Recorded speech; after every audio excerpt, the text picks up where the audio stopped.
Hey, everybody, welcome back. It is the Razzball Fantasy Baseball Podcast. I am Beaton, joined by the fantasy master Lothario himself, the man, the myth, the legend, Gray Albright. How you doing over there, Gray? Good man. Hey, I don't know if you heard. I think we're working for Donkey Teeth now. Did you hear? Did you hear? I don't know if you heard, but he won. He won like a ton of money on Sunday from this football thing that I know nothing about. Did you hear about this? He won. No, he won like 20 grand. Using the football tools. If you're not using football.rasball.com backslash pigskininator, I think. uh, yeah, you'll find it if you go there. Just look for the tools in the menu. Yes. I haven't been on the football side of the football side of the site in a couple of years, but that's what's going on over there. But yeah, Donkey won like 20 grand, bro. What's going on? I feel like we need to like crash his place and rob him. Yeah, that sounds like a fantastic idea. I mean, I think we should probably wait and see if he gets any like NFBC money too, and that's before we jump in and rob him. But yeah, I think that's in the plans for like early October, Gray. I That, think early October. that's actually you bring up a good point because it's kind of like selling high and buying low. Like it's like, do you go in and rob Donkey Teeth now of 20 grand, or do you wait until like October when that could be like over 20 grand, or do you wait until October when that could be under 20 grand? That's a tough call on when to rob Donkey Teeth. I'd love for people to give us a little an idea of what they're thinking in the comments. Just jump in and let us know. Would you rob Donkey Teeth now, or would you wait until October? Oh, I don't know, Gray. I mean, you have some insight because I think at least one of his NFBC teams he's sharing with you. So, I mean, it would have to kind of like rob yourself a little bit. Robbed him right, literally yesterday. We should have robbed him yesterday. If our team is any indication, 'cause that money is only going to go down. All right, so we will start planning the theft of Donkey Teeth's money. It has to happen before next Sunday because we can't give him time to bet it all back into the football pool. So yes, but yes, go check out the football tools. Since Gray doesn't really know anything, you just go to the football page, and over on the right side, just like on the baseball, you go to tools, and it's all right there. So yes, it's there for you on the football side, but we're still here to talk about baseball, Gray. We have not forgotten about those people grinding out the last 2 weeks, 3 weeks of baseball here, trying to take home those titles, or at least get in the money so that they don't end up like you and Donkey Teeth at the end of Yeah, baseball season. or end up like Donkey Teeth come November as he blows through his money. It's those guys on the corner who are wearing like really nice clothes with the homeless sign still, and you're like, no, I can't give him money. Like he clearly like got out of bed and showered, and like he Yeah. has money. He's fine. Why, why is that guy? Why does that guy's sign say "Will DFS for food"? What does that mean? DFS down for no. We're not even gonna go down that path, Gray. Let's talk a little baseball though. I mean, before we get into some of the call ups and things, I mean, there's the MVP talks, and that's hot and heavy right now. Obviously, Aaron Judge having a terrific season just kind of also puts in perspective how great Barry Bonds was in his season. But I mean, should Shohei Ohtani be the MVP for as long as he's doing what he's doing? Can you even make a case for anybody else as long as he's a ace pitcher and top five bat in the game? Yeah, no, I don't think you can. If Otani's doing what he's doing, like the last two seasons, and I think his pitching's even better this year, and last year he won the MVP. So I just don't see how like you can really say like, oh, like I don't know how you can say anyone else is the MVP when you have what Shohei Otani's doing. Like I don't really buy into that whole like if a team is winning or losing, that is somehow like dependent on one player. I don't buy into that. I don't really think like Aaron Judge, Aaron Judge say you move Aaron Judge to the Angels. The Angels are still terrible. They're still a bad team. But if you move Ohtani to the Yankees, I think the Yankees actually get a little bit better because it just Ohtani as a pitcher. If you just move Ohtani as a pitcher to the Yankees get better because the Yankees really could use pitching.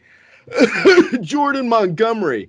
Um, but I mean, Aaron Judge really like he's having a phenomenal year. Like, don't get me wrong. Like I think most writers and I think most people are going to vote for Judge. So this is just my own opinion. Like, I think in reality, I think Judge is going to win the MVP. I don't even think it's going to be that close, to be honest, because he's got like the Yankee thing and people love the homer. people love a home run, man. So I really do think Aaron Judge is going to win this, like going away pretty easily. But yeah, I mean, I would vote for Ohtani just simply because I mean, what he's doing is like unheard of outside of himself. Like outside of what he did last year, no one's ever done this before. Like people are like, "Oh, people talk about Babe Ruth, but Babe Ruth never even pitched when he was a good hitter. Like he never did that. He did pitch one year and then hit another year, but he didn't do them simultaneously.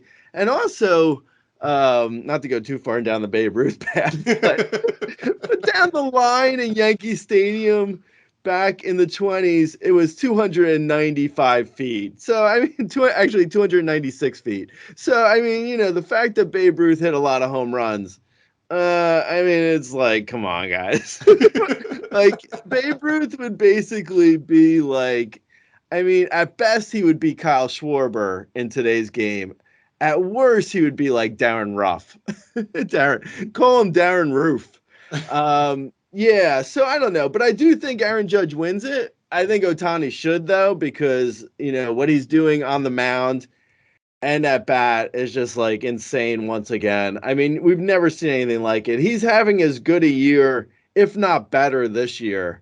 And last year he won the MVP. And yeah, I don't think it's really close. I think Ohtani's easy MVP, even though I don't think he wins it. I think he should quite easily. I don't know. What's your thoughts?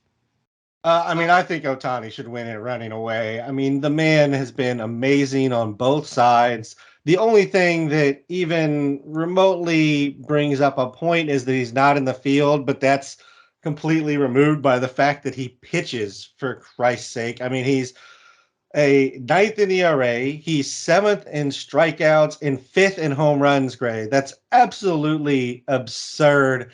And like he's doing it while he concentrating on both.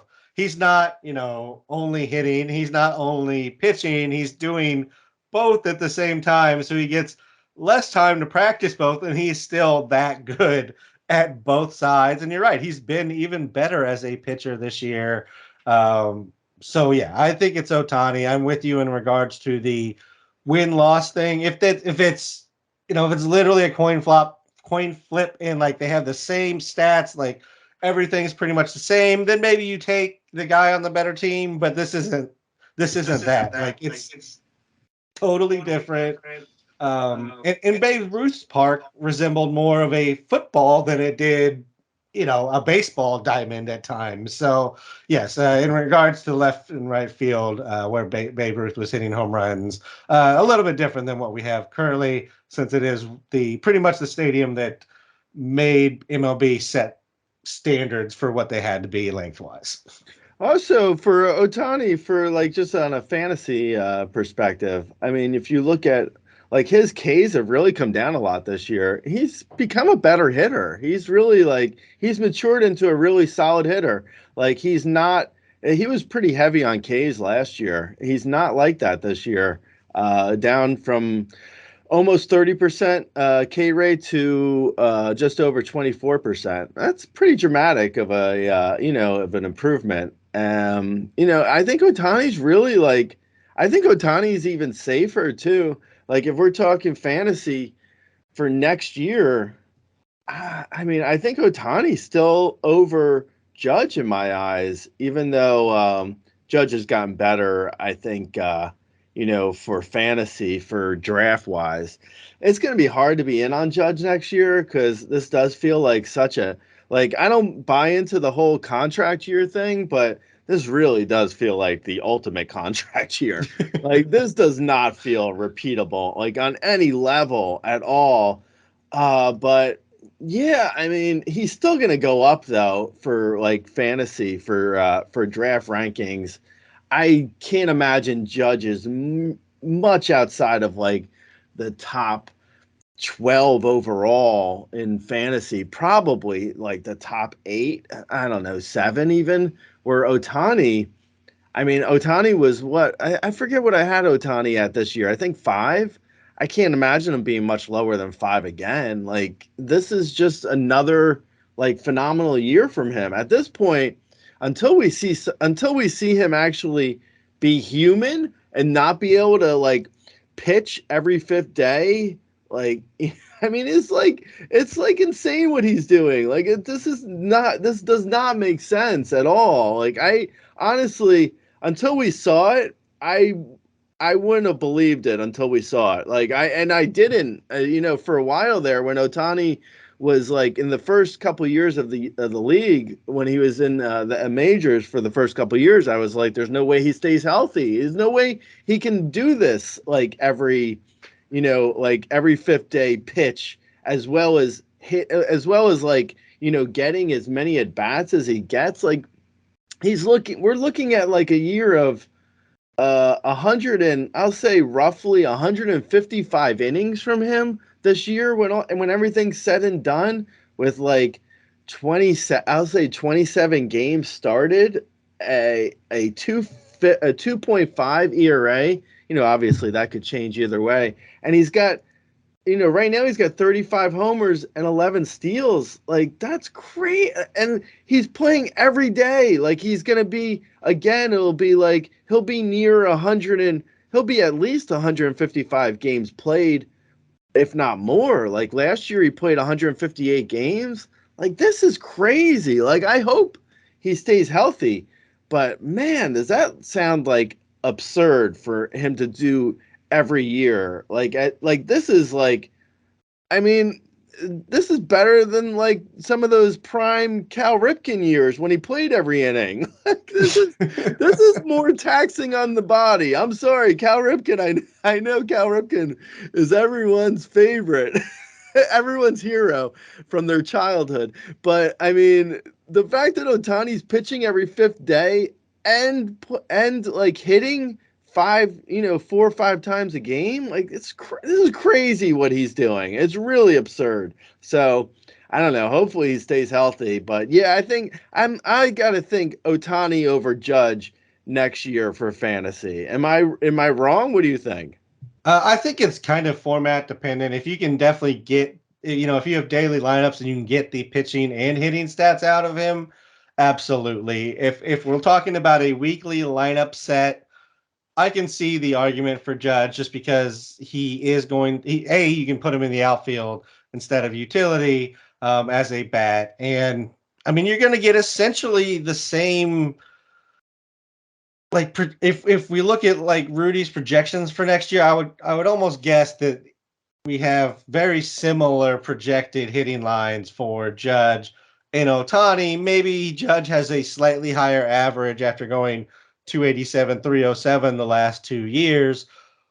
But I would guess the home run number is about the same. Again, I think this is the career year for home runs from Judge. I mean, 55 right now, looking to break 60 before the end of the season. I would not project him over 50 again next year, even though he's done it twice. But that's just such an anomaly out of what what's expected. If I had to guess, I would say Judge is going to projected he'll be like 42 homers, and Ohtani will be projected for 38. That would be my guess right now. Right. So that's pretty much the case, is whether and you can swap him daily or not. And that's assuming he stays in Yankee Stadium, Judge, that is. Yeah. I mean, if you can daily lineup, I think Ohtani's one. I think there's a strong argument. Yeah. I mean, there's definitely a case to made. I for sure. I mean, I think I think he's definitely in the top tier of players for overall for next year. Ohtani, that is, and yeah, I just don't see Judge in that same tier. I think Judge is great, but I just don't like. I would say if he falls back to, and this is still really good, but if he falls back to like 42 homers, 10 steals, and 280, yeah, I mean, that's still, I mean, that's still great. I don't think that's above Ohtani though. Yeah, I mean, 1 year ago he had 39, 287, Aaron Judge, and that's Right. a great season, and that's perfectly in the realm of possibilities of what he's going to put up. So don't get blinded by the 60 home runs, and like let's think this through. I do think whatever ball we get next year, which we obviously won't know until we get into it, may have a factor. Like I like his home runs this year matter a little bit more because home runs were down a little bit overall comparatively to like 2019 when literally everybody hit 30 home runs. We're getting one. We're next year. We're getting one of Keibert Ruiz's balls. Everyone, cross your legs as I said that. Okay. All right. Let's move on from the show he talk. Let's talk about some call ups and some other players here, Gray.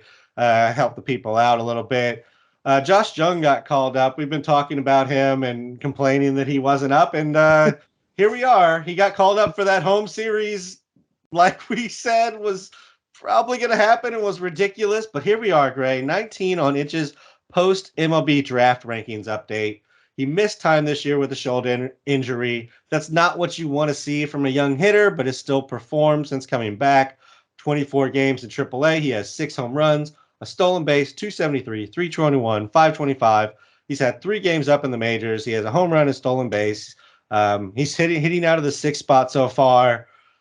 Pretty much a pickup if you need a power bat here and down the stretch, right, Gray? Or in general, probably just a pickup.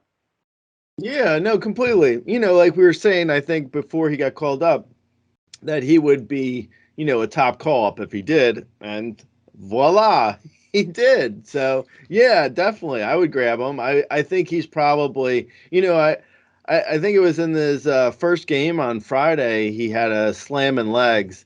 I don't think you should expect many more steals. I was kind of surprised he stole it all, but I don't know I didn't know this. I don't know the circumstances, so maybe it was an easy pitcher catcher battery. By the way, we haven't even talked about the fact that they're getting rid of the shift and and the pitch clock. I'm so excited about all that. By the way, I mean it's going to be amazing. You were on vacation in Hilton Head? Did you hear about this? I did hear about it. Okay. Yeah, I wasn't sure if Yeah. you heard. Yeah, Yeah. I mean the pitch clock alone. Sorry, this is a sidetrack from Josh Jung.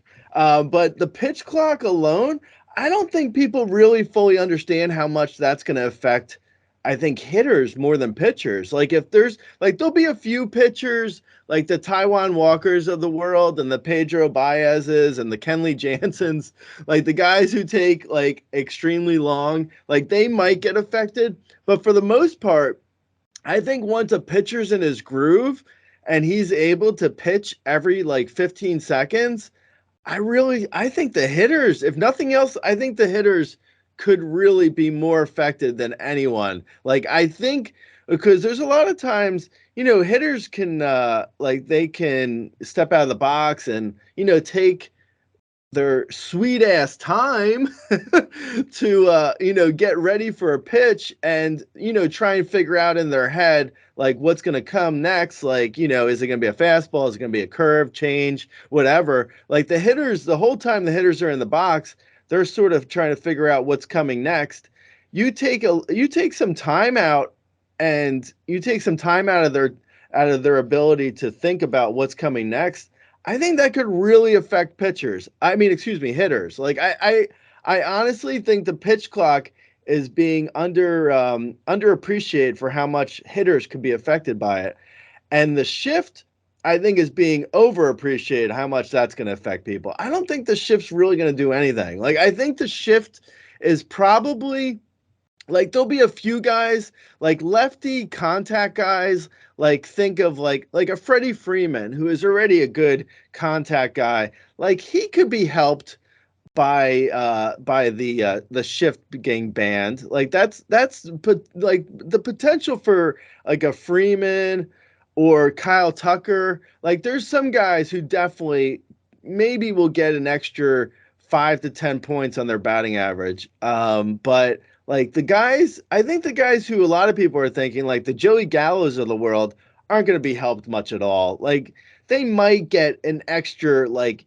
one hit like every couple weeks, but for the most part, they don't make contact.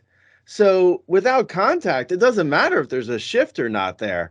So, instead of Joey Gallo hitting 180, he could potentially hit like 195. He's still not going to be very good, but like, Freeman's of the world and the Kyle Tuckers, I could see them getting a little bit of boost. But I think the pitch clock, I'm really excited about. And plus the fact that a pitcher can only throw over twice, steals could also go up a little bit. I don't know if they're going to go up as dramatically as some people might think. Like you still have to be fast to steal a base. not to say the most obvious thing, but like you still have to be somewhat, you have to have speed. You like it's not gonna like the no throwing over isn't gonna get like everyone like steals. like Miguel Sano is not suddenly gonna steal. Remember that? By the way, remember Miguel Sano? Whatever happened to that guy? He just disappeared. Okay, so anyway, long story short, I like Josh Jung for power. A guy like Eduardo Escobar can be even better than Josh Jung. Like a hot bat right now is much more valuable than a prospect call up. But, Josh Jung is definitely worth grabbing in case he comes up hot. I have no problem with it. I do think if the roof is open in Arlington, it's a better stadium. So if Josh Jung is home and the roof is open, not a bad streamer. I could see grabbing Josh Jung to see what happens. But, at this time of the year, you really got to go for batting calls over like, a prospect call up. Yeah, I mean, it definitely depends on your league. I mean, if your league has already used up all of the hot hitters right now, like an Eduardo Escobar, then yeah, obviously, you grab up the prospects as they come up and you hope that they're hitting. In general, though, I'm with you, Gray, in like an RCL where you have plenty of options in regards to streaming bats. You can pick up Jung, play him in the right matchups, and then either set him down or maybe or cut him for the next right matchup. And because you're just playing matchups the rest of the way out here in a league like an RCL where you do have plenty of good hitters available with the right matchups day in, day out.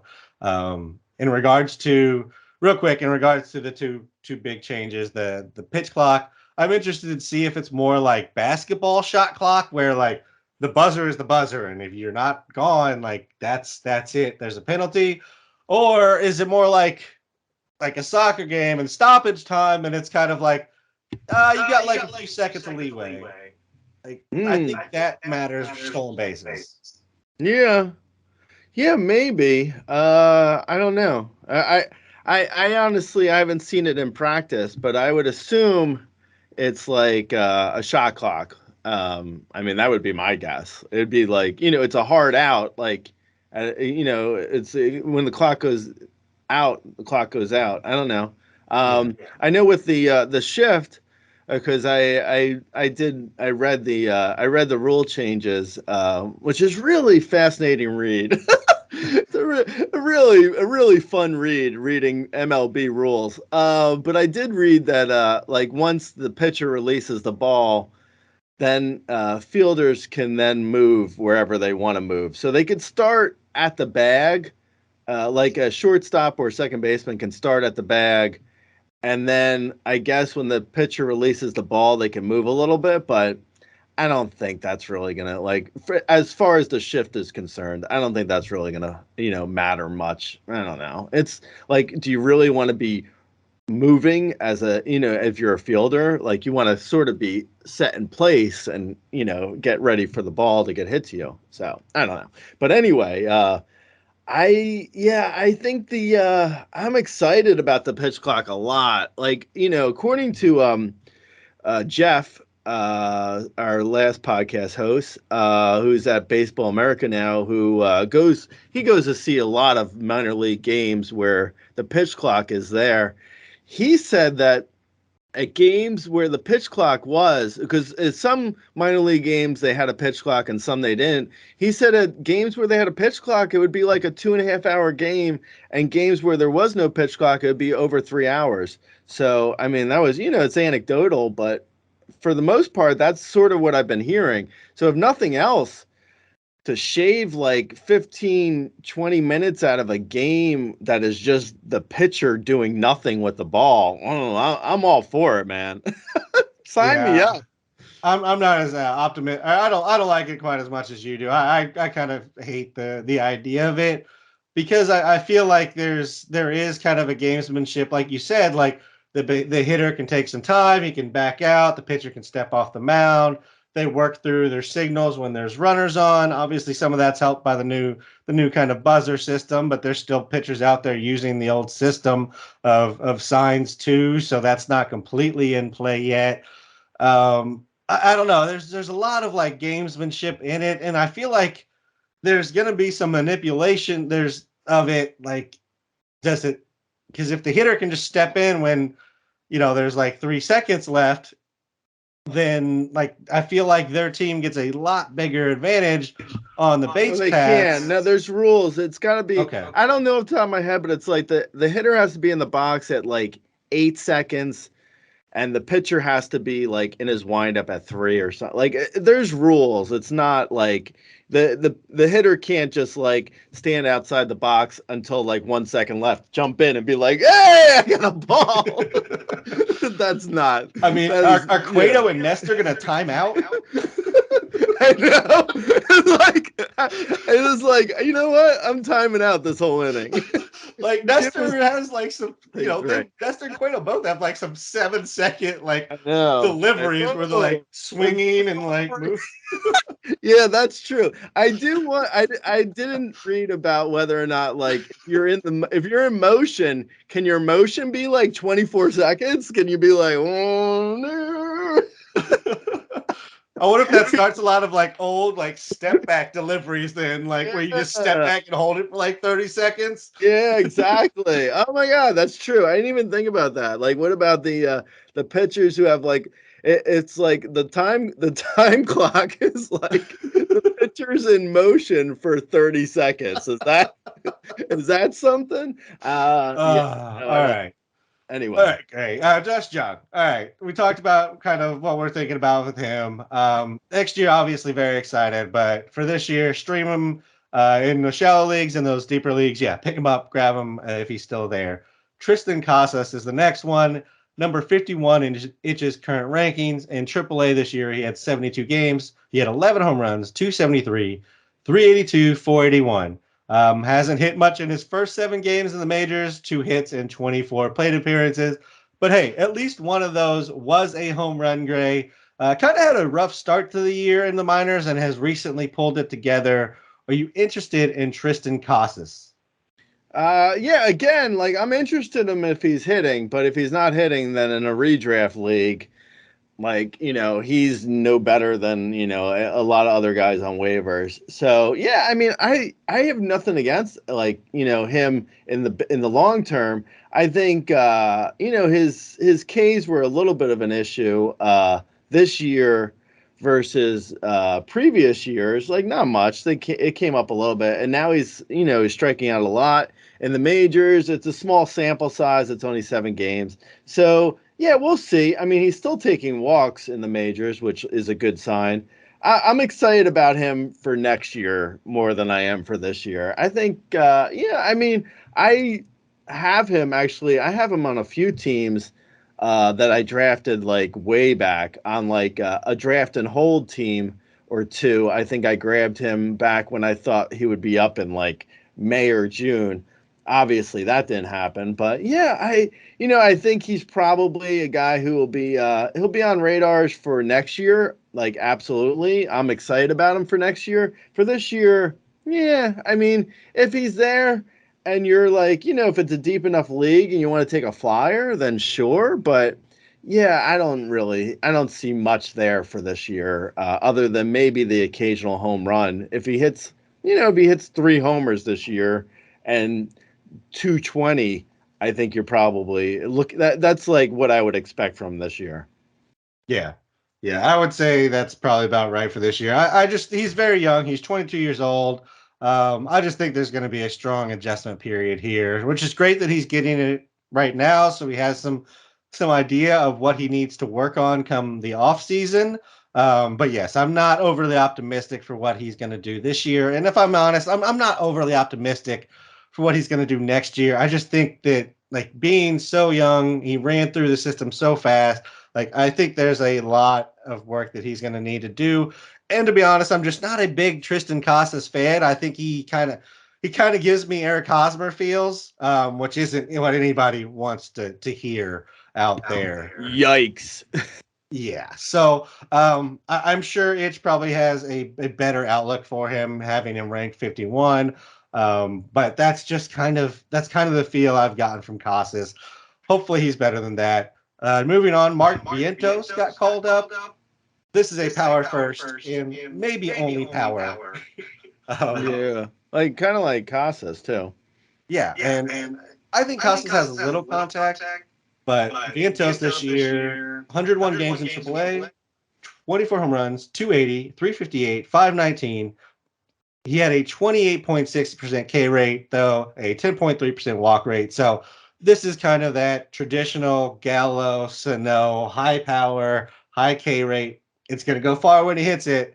How often is he going to hit it? Yeah. Yeah, no, completely. I don't even think like I don't even know if he's playing every day for the Mets. I feel like he got called up as bench depth. Because like I've been saying with Eduardo Escobar, he's been hot, so he's definitely gonna play. There's no reason why he wouldn't. Uh and yeah, I think Ventos is like, maybe platoons in with Vogelback. Maybe platoons in with like, Escobar goes to DH and maybe Ventos plays a little bit third, or Alonso goes to DH and Ventos plays first maybe for a game. But yeah, I don't even think Ventos is a starter. Whereas like I would be surprised if Jung and Casas don't start, at least primarily. They might get a day off here or there, but they're the primary starters, I think, for the Rangers, Red Sox, respectively. Where with the Mets, I don't even think Ventos is a starter. So for this year, he's really down. Like NL only, sure. If you have like a hole and you have to fill it, yeah, okay, great. But he's a daily league guy where you can play him when he's starting, but I don't think he's starting every day. Yeah, I think that's probably accurate there. And they have a number of right-handed bats they can kind of pick and choose from. So I think they just kind of called him up, like you said, as bench depth, and to see if he comes up hot, maybe they can phantom IL somebody and make room for him on the playoff roster. But yeah, I'm with you pretty much across the board here, Gray. Next is Ryne Nelson. He got the call up from the Diamondbacks. He's like a top five arm in the system. Not their top arm, but still a quality one.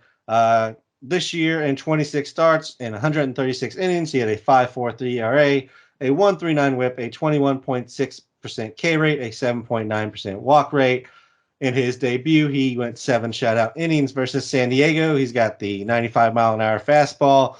He's got a couple of breaking balls and a slider and a curve, and then kind of a show me change that's just an occasional pitch. What do you think with Ryne Nelson? Nothing. Yeah, I mean, I think he's again like NL only, maybe a streamer. Yeah, I mean, if he's up next year, I could see him possibly like he's got good stuff. Like he's got a nice fastball, potentially great curve and slider. So if he's around Like if he's on their radar now, it's actually because he's 24 years old. So if he's on their radar now, he's a good name to like put in the back of your head for like if you're doing draft and hold, if you're doing like an NFBC 50 round draft and hold during the preseason, he's a good name to like grab because I wouldn't be surprised if he's not drafted until like, after 400 overall in a deep league. So like he's a good name to keep in like, the back of your mind for like a league like that where he could potentially be in the rotation next year. It's so hard to say with like, because like the Diamondbacks could go out and sign someone because right now, like I think he's maybe the sixth guy in the rotation for next year. So if he's in the rotation, like that could easily change with like trades or signings. But if Nelson's in the rotation, I mean, he could be really a solid get for next year. For this year, I mean, it's just a streamer or like, I don't know, NL only at best. Yeah, and I do wonder, just kind of looking at his numbers, if they had him specifically working on things in AAA this year, just because it's kind of out of line for what he's been doing. But he needed to get the walks under control, and they've gotten better the last couple of seasons. So it's really going to be about his command, I think, because there's very good starts and then there's kind of blow ups in between. So just a little inconsistency right now. Yeah, agreed. All right, great. I think those are the primary call-ups that are going to have any kind of potential impact for this year. But moving on to some guys that are having, strong finishes to the season that we're looking for next year. I know we've talked about this guy a couple of times, but he keeps just doing it, Gray. I mean, he had another great week. Michael Harris, the second, he's number 2 on the player radar over the last 30 days, behind only the great Jake McCarthy. I mean, he has 93 games this year, 18 home runs, 16 stolen bases. He's hitting 311, 352, 557. If my math is correct, he's on pace for a 31-27 season over 162 games. I mean, where is he fitting for next year? Are we talking about a first or second rounder with this kind of pace? I mean, it's basically like a Bo Bichette 21 or like even J-Rod this year type of like projection that we're getting if we're just applying what he's doing right now across the full season. A lot of people, I don't know, I'm sure a lot of people are familiar with, the Braves signed him for 12 years, and, they got a good deal. But if his, if he wins Player of the Month, he gets a bonus and he gets a coupon to Bed Bath & Beyond for 15% off.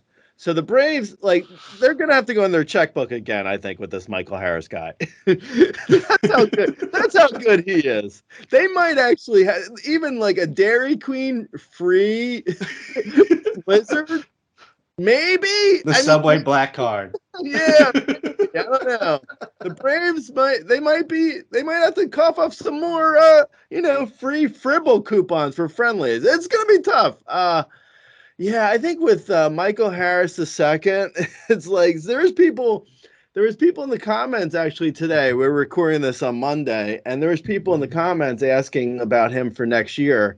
And I don't know, man. Like that is a good question because I'm not sure. Like if you think about like the rankings for the most top 20 outfielders, like probably if I had to compare Michael Harris II to a guy right now who is in the preseason this year, I would probably say Randy Arozarena.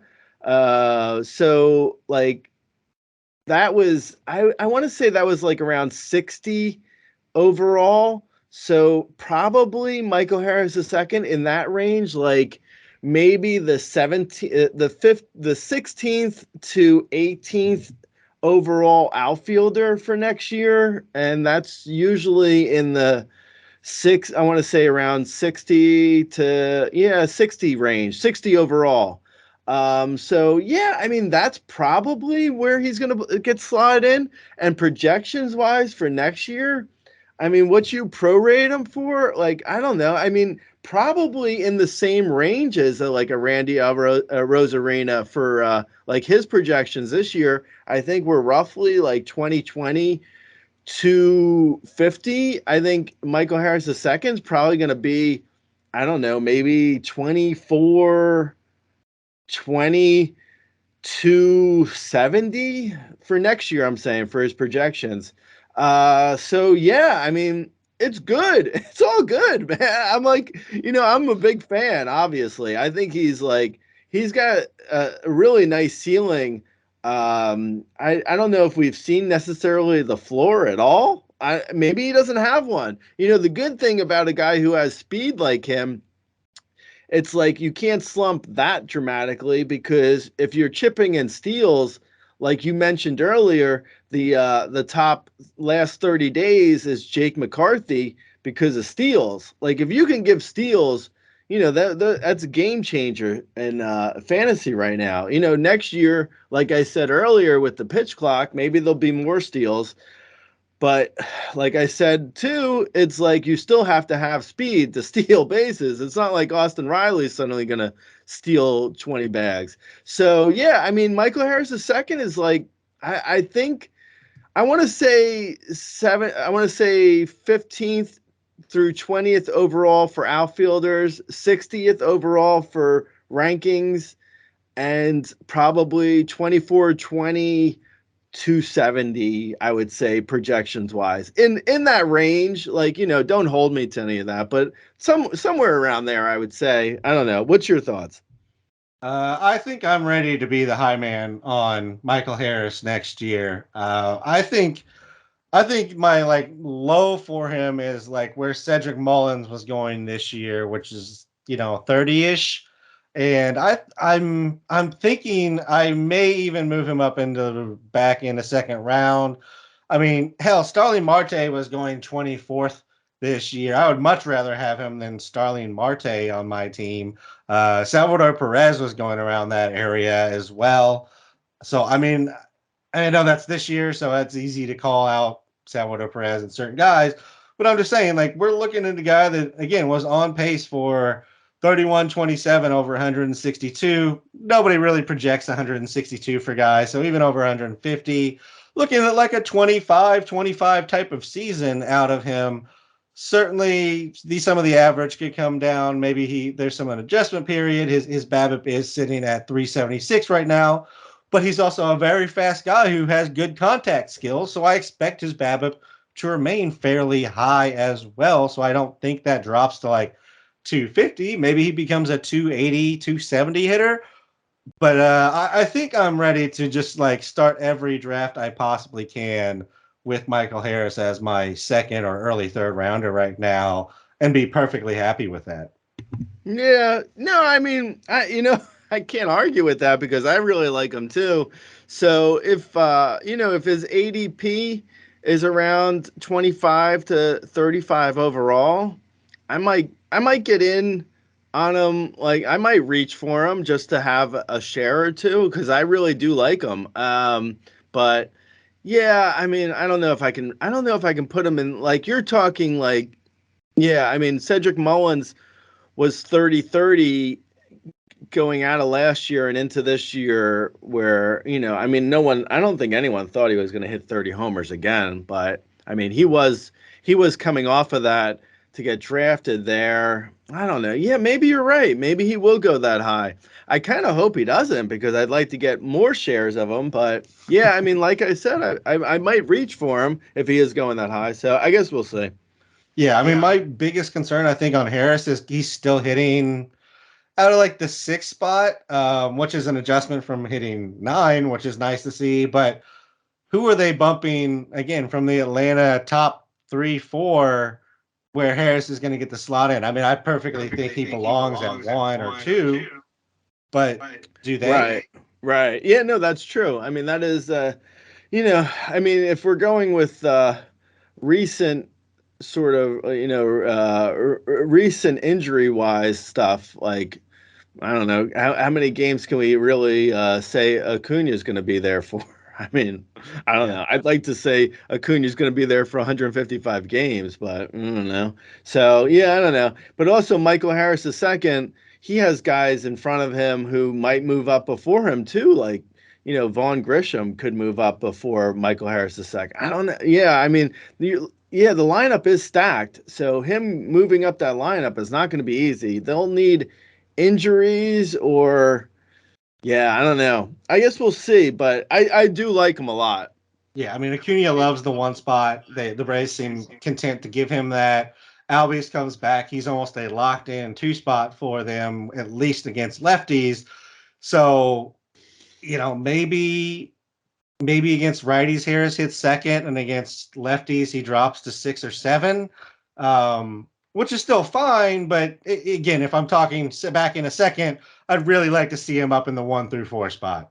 Right. Yeah, exactly. I think that's that is a concern for sure because I don't see him hitting in the top 5 in that lineup as of or the top 4 at least. I don't know. Maybe he could hit 5, but he's a weird guy to hit 5. It's almost like his speed detracts from him like hitting in the middle of the order because I mean it's not really like a middle of the order type bat, even though I mean he's great. Yeah, I mean I'm looking at it now. It's hard for him to move up, and we're still missing Albies. Right. Yeah, exactly. Yeah, and the Braves have everyone locked up for like the next 25 years. So it's like it doesn't even. Yeah, $2. The Braves going around like, hey, let's see. They're shaking their pockets like, hey, can we let's see who we can sign. William Contreras. Hey, you want to how's this sound? We'll throw in a Bed Bath & Beyond 15% off. Hold on before you say no. Yeah, so I don't know. We'll say. All right. Another guy that we were both high on to begin the season, Gray. And one day we're going to get August, September version of him. And it's going to be glorious, Gray. It's going to be so beautiful. Eloy Jimenez, since August 1st, he has 157 plate appearances. He's hitting 370, 446, 570 with 7 home runs.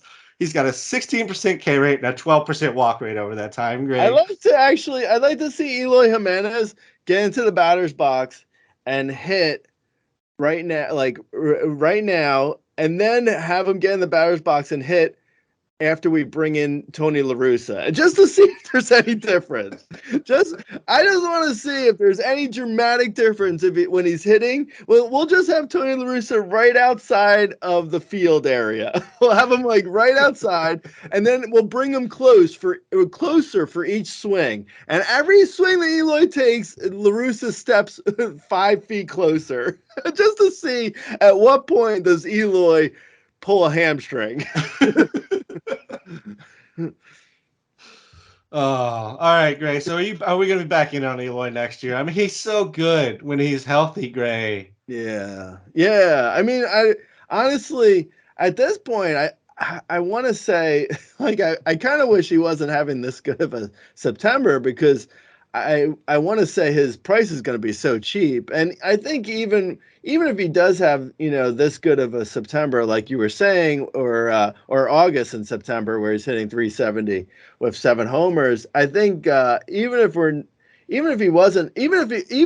though he is having this good of a August September, I still think his price is going to be so cheap. I don't think anyone's drafting him high again. Like I don't know. Like I was saying earlier with the top 20 outfielders, Eloy's got to be, I would say, at least maybe 35th outfielder, which is roughly like 110, like 100 overall, like barely 100 overall, maybe. Like he's not going to be drafted like he's been drafted. So I think if nothing else, his price will be very reasonable. So yeah, I think I'm going to be back in on him if I'm correct in thinking like where his price should be.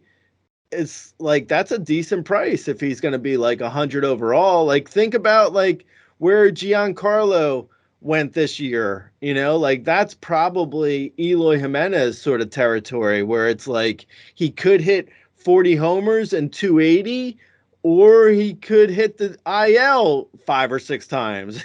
So yeah, I mean that's roughly I think that's worth grabbing Eloy in that sort of position. Like think about like Yelich and Bellinger and Giancarlo where they went this year. Eloy will probably be in that range next year. Yeah, that's exactly the range I was going to say. Was that Stanton, Jesse Winker, Franmil, Bellinger type of range, that like 95 to 120 range for Eloy, which is, again, he went like 65 to 70, a top 20-ish outfielder this year. So at that discount, I'm probably back in. I mean, the upside is so high. I would say he probably goes towards the top side of that just because he is young. So having the age on your side tends to buy you a little bit more time than and forgiveness. Yes, absolutely. Another guy we were high on, Gray, Seiya Suzuki. For next year, are we saying yes or are we saying no? Since July 1st, so kind of post-injury return, 270, 324, 437, 9 home runs, 5 stolen bases. I mean, that's kind of the pace we had him on. Maybe a little bit less for me because I was all in on Seiya. Not blinded by my Cubs at all, I'm sure. But are you back in kind of as a, I don't know, an outfielder 4 type for next year? I'm gonna do something I don't usually do, but I'm gonna count on my fingers the months since July 1st. So that's a pace of, and on youtube.com/Razzball Fantasy, you can see me count on my fingers. That's a pace of like 18 homers, 10 steals, 270. I mean, that's okay. I'm saying a full season pace. I mean, that's fine. That's not bad. I would say, you know, I mean, maybe one if he's in the top 200, it's too high. No, if he's in the top two, like he's going to be at the bottom of the top 200 probably. I would say probably in the maybe even a little bit beyond that in some leagues. Like I would say 185 to 220 overall. I don't know. And yeah, I mean, I'm probably in at that price, but that's like, fourth outfielder, roughly. So yeah, I mean, I don't mind him at that price. I think any higher, I'm totally out, and I don't think he's going to go higher. If anything, he might go lower. In some leagues, I could see him even going undrafted, like real shallow leagues. I could see in a shallow league, I could see him going, undrafted. So yeah, I mean, I don't mind him. Like if he's after 200 overall, sure. If he's going to hit, if his projections come out to like 18 homers and 10 steals. Yeah, and a 270 average, that's fine. I think, he could even be a bit of a sleeper because, this year he lost like, what was it, like 2 months to an injury. So, yeah, I mean, there might be something there for like a cheap flyer later on in drafts, like as a fourth or fifth outfielder. Sure. Yeah, I mean, I think the biggest part that I kind of point out for Seiya for next year, and the fact that you can't get him cheap is why I kind of think there's some value here, is that he got injured and he had an adjustment period and he's fixed it since then. He's kind of got on track and he's still going to hit in the top half of the Cubs lineup because we're terrible. So he's going to be, a RBI runs producer that you can get as an outfielder 4, 5, 7, whatever it might be. And I think there's going to be some value there, but just kind of wanted to bring that attention since we were very high on him early in the year.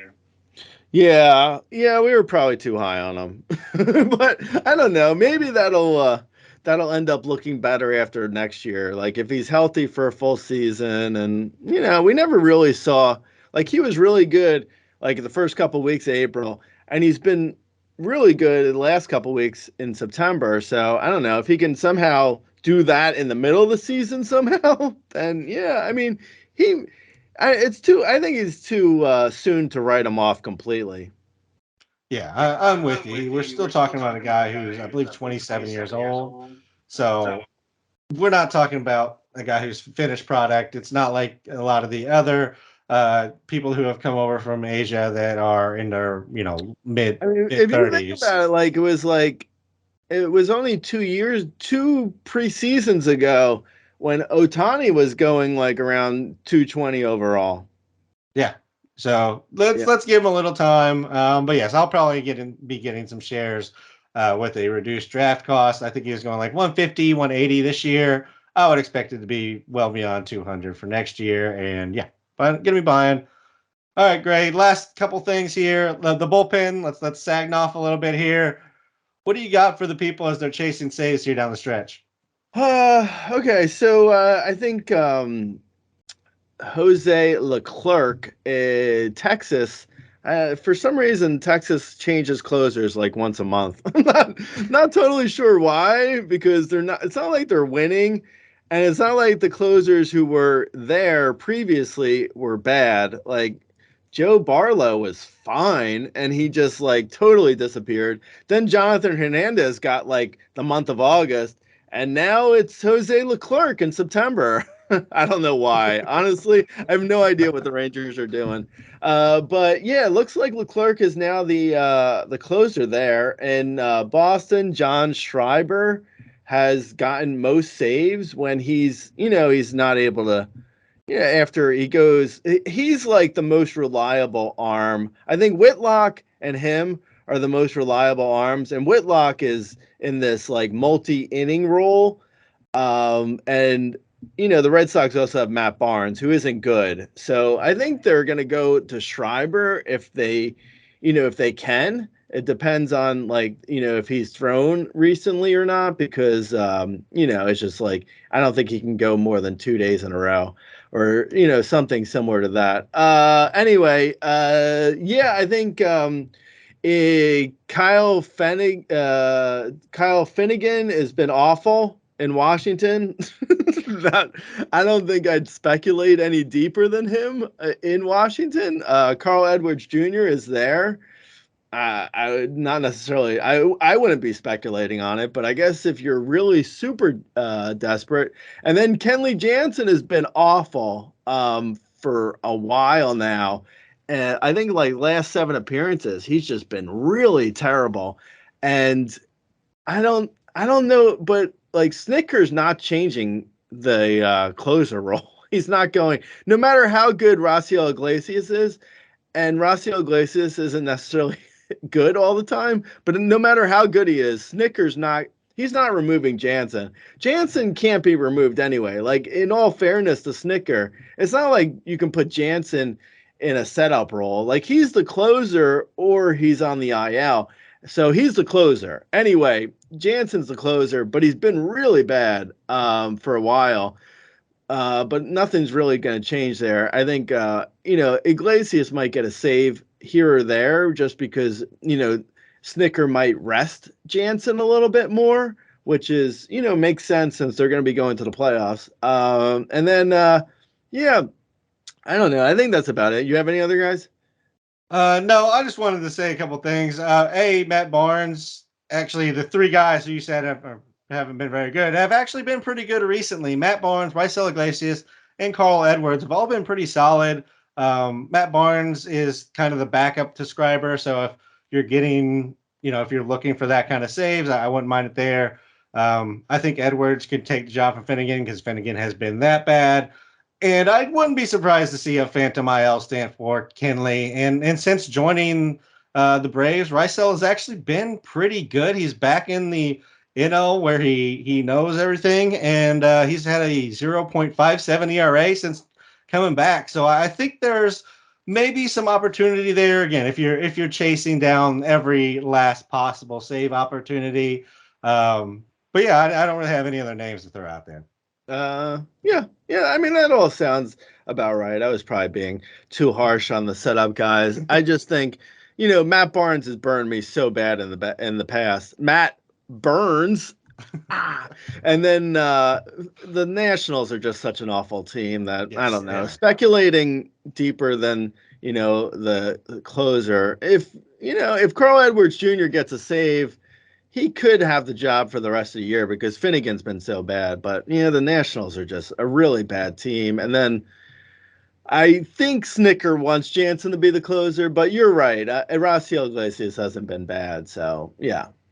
Yeah, so we will see how that goes. I just think just kind of want to point out that there is a few guys that are possible deep save opportunity there. Obviously, if you have closers available in your league, grab them. Waivers, Greg, got some bats for the people out there. Yeah, you know what? David Villar. Who is this guy? I was like, the Giants. I'm convinced that the Giants just feel like that they could create anything into something. They're just like, we did it with Wilmer Flores.